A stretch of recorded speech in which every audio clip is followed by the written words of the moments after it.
Like, you will not slip through the cracks. You will have the opportunity to play at that level.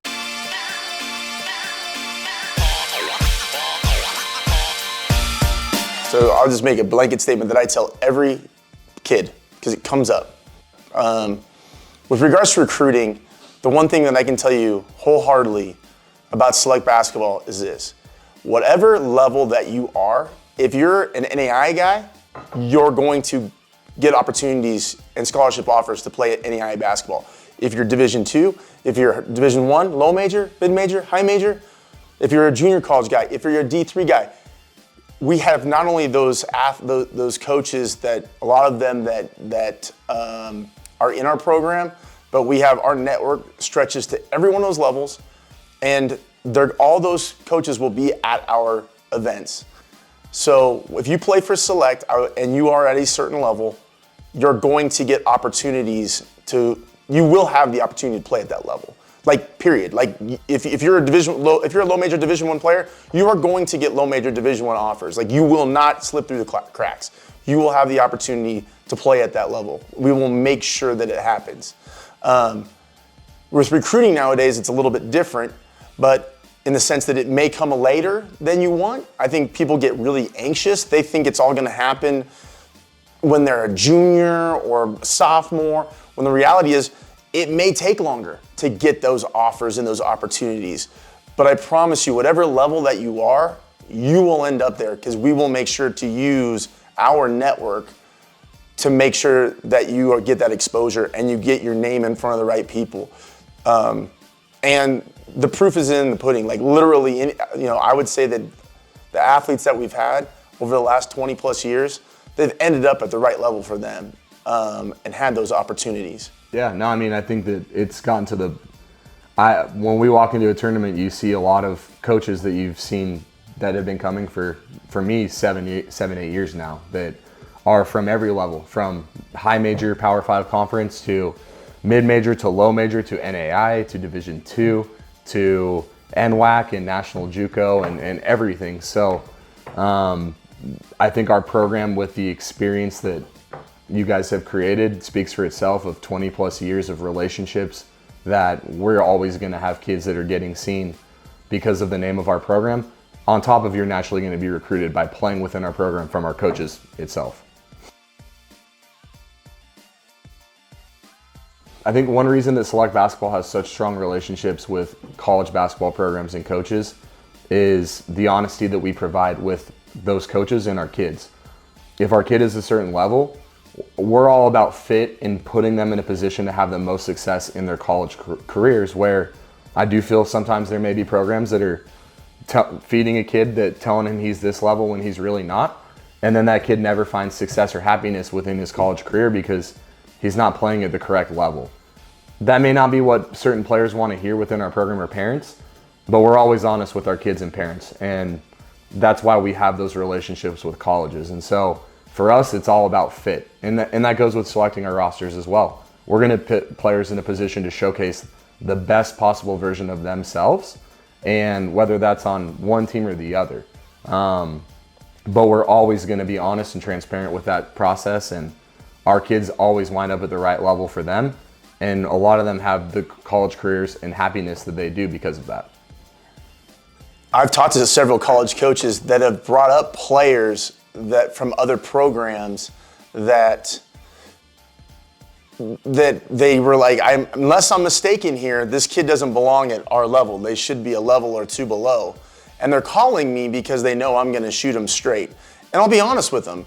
If I think they are good enough, then I'll let them know they're good enough. If I flat out, I just haven't seen them play enough, then I'm going to tell them that or whatever. But I'm going to be honest with them. But that's because I've always been honest with them. And people, I know a lot of programs that with colleges have lost a lot of trust because the college doesn't trust that they're going to feed them the right information, to be honest with them on the right level or whatever. The second thing to add to that is, I know guys that played Division I basketball that were miserable, and I know guys that played Division III basketball that loved their experience. And what Andy said about the fit means everything. It's all about finding the right level with the right education, with the right feel and system, so that you can have the experience that you want. And you'll find that we're constantly talking about the experience, the culture.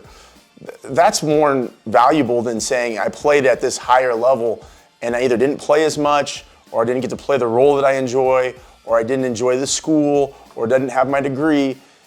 I know a lot of guys that have played at a really high level that did not have a great experience when other kids that found the right fit just rave about their college experience.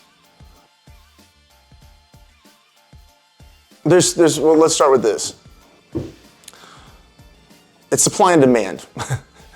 And I don't know how to break this down exactly other than if you only have one school that's looking at you, then it's really easy to find if that's the only offer that you have, and it's a quality offer that feels just okay, like when you go there it feels right, or even somewhat right, and then you go there. But if you have a lot of opportunities, if you have a lot of college offers and opportunities, I think you narrow it down based on the feel from the coach and how they've recruited you, the vibe they've given you, how those conversations are going, and then you narrow it down to take your visits. And then on those visits, I think every player, every family has different values of what they're looking for, whether it's educational, whether it's part of the culture at the school, of course the culture of the basketball team, to see what is the best fit for them based on going to visit some options, and then narrow it down to fit. The reality is you still don't even know, because then when you go to that college and after a year or two, that's when you know. I've always had people, how do you know, how do you gauge the success? You won't know it until you've been in it for a little while. And that's also why the transfer portal's so robust. And that's also why coaches change. A perfect situation one day with a coaching change from a couple assistants or the head coach or whatever can change from a great situation to a poor situation in an hour. I had a player once that was playing at a college, and I think it was a really, really good fit. And that college went from one conference to a much higher conference, and it went from being a really good fit to not quite good enough, and so he ended up leaving, even though it really wasn't that bad of a situation. It just, from a basketball perspective, it didn't work at that certain spot. Because there's so many factors that go into it. But like a lot of decisions that we have to make throughout our lives, you won't know until you're doing it and you've been in it for a while to know if it's perfect. It might feel great, and then you get there and it's something different. Again, that's really hard. Unless you just got to get there and ask a lot of questions. Ask a lot of questions to the coaching staff, but also the other players, the players that are graduating, the players that maybe you're taking their position of, because that's the only way you're going to settle in to figure out if it's the right spot or not. Well, and I would say that with college recruiting, it's something you can't control. And what I mean by that is a college they're the ones in control of the offers. They're going to decide who they want to recruit. They're going to decide who a good fit is. Your job is to play and perform and showcase what you can do, but you can't force them to want to recruit you. It's got to be authentic from them. And a lot of recruiting is timing too. There could be a guy that is a great fit for a certain program, that is a great player, but they already have that position lined up for the next 2 or 3 years. So they don't need you exactly for their program because they already have you. And that's something that you can't control.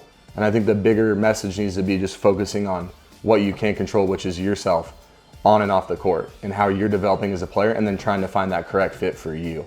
And like Clint said, I think people get caught up in levels, and I think you need to go have an experience that you're going to remember for the rest of your life, that is something that helps push you along the way, rather than just thinking, I want to go to the highest level possible because that's the end all be all. Because that's not necessarily the case. When I'm telling players, when I talk to athletes when I talk to a young athlete, the number one thing an 8th grader would say to me is, hey, what's your ultimate goal? I want to play Division I, right? I mean, how many times have you heard that? I mean, million, right? Every time. And I would say, okay, let's flip that around, okay? Your goal, you're playing Division I basketball isn't a goal, it's a dream. Because a goal should be something that's in your hands, that you can control, which could be, my dream is to play Division I basketball. So I'm going to set a goal of every day getting up 500 shots, work on my ball handling for 30 minutes, etc., to set those individual goals that can hopefully help you achieve your dream. Because a goal should be attainable, and a dream is something, because again, your size, how big, how athletic, some of these things are out of your control. And in the end, somebody else has to offer you that opportunity to play Division I, which would mean that maybe you achieve your dream. But I always think, again, set that high dream, set those individual goals, and then when it's said and done, if you achieve those day-to-day goals, then maybe there's an opportunity for you to play either at that dream or whatever, but you can be satisfied with whatever the end, whatever the end of the race is.